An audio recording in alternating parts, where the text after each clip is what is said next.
রোহিত শর্মা যে দল থেকে ক্রিকেট খেলছেন সেই দল জিততেই পারছে না ভাই, হেরে যাচ্ছে।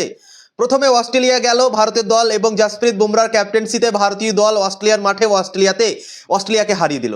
এবং দ্বিতীয় ম্যাচে রোহিত শর্মা জয়েন করলো ভারতীয় দলকে এবং ক্যাপ্টেন্সি করতে লাগলো রোহিত শর্মা, দিয়ে 3-1 অস্ট্রেলিয়ার কাছে সিরিজ হেরে গেল ভারতীয় দল এবং রোহিত শর্মার ক্যাপ্টেন্সিতে একটাও ম্যাচ জিততে পারলো না ভারতীয় দল।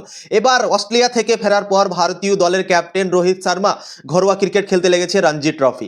মুম্বাইয়ের তরফ থেকে সে খেলছিল এবং জম্মু কাশ্মীরের কাছে প্রথমবার হেরে গেল, হিস্ট্রি তৈরি করে দিল জম্মু কাশ্মীর।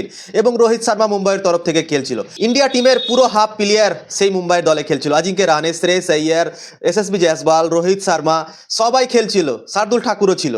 তো পুরো অর্ধেক টিম ইন্ডিয়ার সেই মুম্বাই দল থেকে খেলছিল।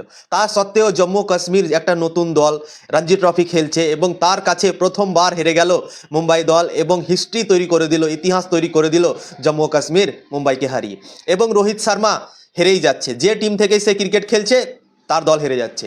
ভারতের দল নিউজিল্যান্ডের কাছে হারলো 3-0-তে, তারপর হারলো অস্ট্রেলিয়ার কাছে 3-1, তারপর রোহিত শর্মা রঞ্জি ট্রফি খেলছে এবং রঞ্জি ট্রফির ম্যাচটাও সে হেরে গেল। তো রোহিত শর্মা যেখানে যেখানে ক্রিকেট খেলছে তার টিম হেরে যাচ্ছে ভাই। জানি না রোহিত শর্মার সঙ্গে হচ্ছেটা কি, তার ব্যাট থেকে রান আসছে না এবং তার টিমও জিততে পারছে না।